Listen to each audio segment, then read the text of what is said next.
Pemirsa, setelah pandemi COVID-19 melandai, antusias masyarakat untuk berangkat ibadah umroh kini kembali membludak. Namun demikian, membaiknya kondisi COVID yang memperlancar perjalanan umroh saat ini, ternyata masih ada saja kendala yang terjadi bagi para jemaah, yakni permasalahan baru soal kurangnya stok vaksin meningitis.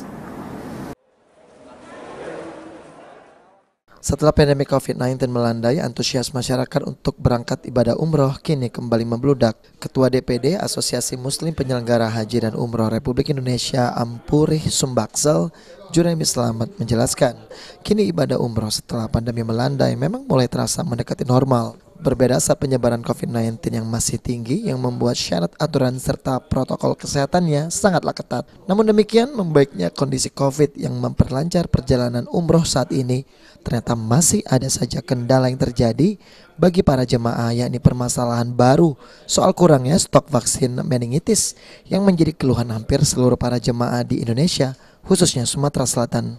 Mengingat vaksin meningitis ini sebagai syarat wajib ketika hendak masuk ke Arab Saudi, khususnya bagi jemaah haji maupun umroh, maka dari itu pihak Ampurih Sumbaksel meminta pemerintah untuk sesegera mungkin menambah stok vaksin tersebut agar pelaksanaan umroh tidak terhambat. Ini Pak Okta. Ya. Saya perkenalkan, nama saya Juremi Selamat, Ketua DPD Ampurih Sumbaksel, melaporkan bahwa untuk umroh berkaitan dengan COVID ini di Saudi sudah ada masalah lagi, Pak. Ya. Sebenarnya sudah prosedur COVID, jadi Indonesia juga persyaratannya cukup sampai vaksin dosis. Namun dengan antusiasnya masyarakat untuk melaksanakan umroh, terkendala dengan ketersediaan vaksin meningitis meningokokus.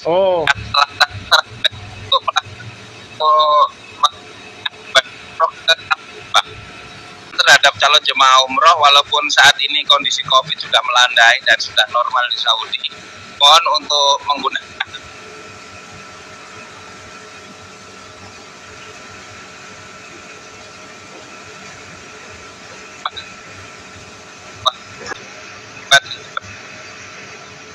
Oke, baik. Terima kasih banyak Pak waktunya Pak. Selamat kembali beribadah Pak. Sementara itu, saat tim liputan PAL TV meminta konfirmasi ketersediaan stok vaksin meningitis kepada Dinas Kesehatan Sumatera Selatan, hingga saat ini pihaknya belum dapat memberikan respon. Okta Alfarizi, PAL TV.